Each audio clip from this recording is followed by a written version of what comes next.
Mike Enriquez pumanaw na sa edad na 71.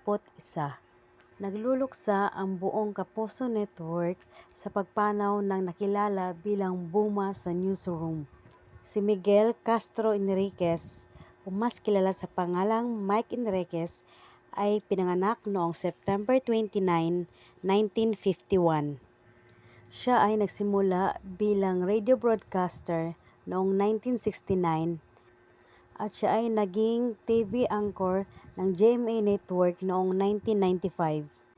Siya din ay naging consultant ng radio operation ng sabing network at naging presidente ng Networks Regional and Radio Subsidiary at siya rin ay naging station manager ng Super Radio DZBB.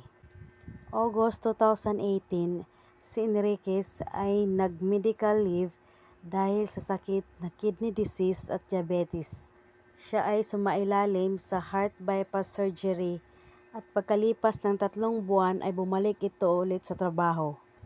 December taong 2021, si Enriquez ay ulit nag-file ng medical leave of absence dahil sumailalim ito sa kidney transplant.